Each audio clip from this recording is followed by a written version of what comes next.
Once upon a time, there was a boy named Toto, one of 5 children from a poor but close-knit family. He spent most of his childhood in narrow streets, where even dreams struggled to pass. In Toto's world, his greatest passion was the soft rustle of an old cloth ball under his feet. This ball, carefully wrapped and tied by his mother from scraps of old fabric, was unlike the toys other children might have had. But for Toto, it was priceless. He never left the ball out of his sight. He would wear down the cobblestones of the streets, showing all the neighborhood kids how the ball danced at his feet. From early morning until evening, the whole neighborhood watched Toto bouncing and dribbling his cloth ball up and down the dusty streets. Some days, he would run to the grocery store with his ball, or head to a friend's house, never letting it leave his feet. That ball was more than just a toy. It was, in many ways, the essence of his being. One day, seeing her son's attachment to the ball, Toto's mother decided to surprise him. With the few pennies she had saved, she went to the store and bought a plastic ball, something most kids dreamed of having back then. When they went together to the store, she said, "Pick one, Toto, whichever one you want." Seeing the sacrifice in her eyes, Toto hugged her tightly with gratitude. This plastic ball transformed Toto's world. Kicking it down the dusty streets, it seemed like nothing else in the world mattered.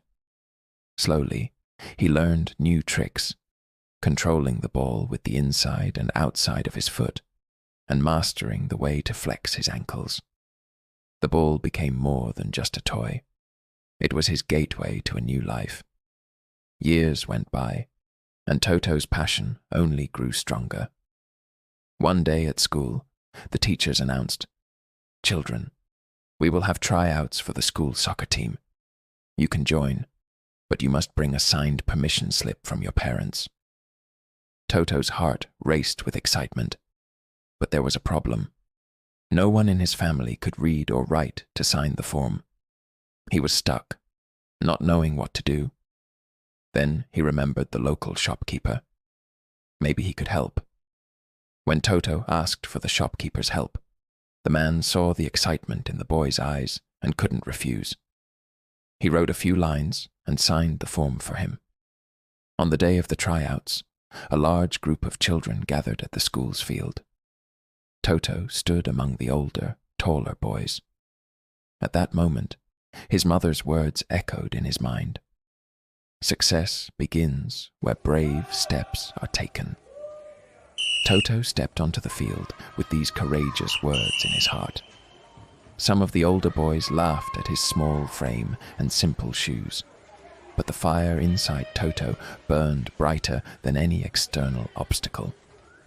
During a chaotic moment on the field, the ball suddenly rolled in front of Toto's feet. With everyone watching in surprise, Toto stopped the ball with his left foot. The goalkeeper spread his arms wide to block the large goal. Toto, taking a step back, gently kicked the ball, giving it a slight curve. As it sailed past the goalkeeper into the net, everyone watching was mesmerized. The spectators thought it was a fluke, but for Toto, it was the most real moment of his life. After that first goal, Toto's confidence soared. He began stealing the ball from opponents, using his small stature to his advantage. He darted around the field with finesse, controlling the ball with his feet, chest, and even performing acrobatic moves that left his rivals baffled. The onlookers were amazed by the intelligent moves of this small boy. By the end of the game, Toto had scored 9 goals. The results of the tryouts were to be announced the following week. However, on the same day, a local radio station mentioned Toto's incredible performance, and word reached his parents. His mother and father were upset. They hadn't given their permission for him to join the tryouts, and now they felt both angry and disappointed. His father said, "Son, We've raised you to be an honest person. We think you've made a mistake." Toto was ashamed, and he had no words to offer. His mother quietly added, "If you have nothing to say about your mistakes, it means you've hurt the people you love." That night, Toto explained everything to his parents. He hadn't meant to upset them, but this tryout was his dream. Moved by his honesty, his father hugged him and said, "No matter where you go, we'll always be here to support you." Those words washed away all of Toto's fears.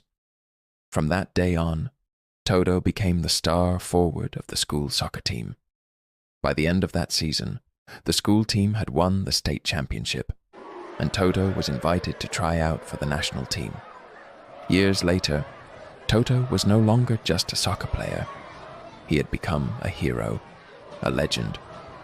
But every time he scored a goal or celebrated a victory, he always remembered the days he spent playing with his old cloth ball.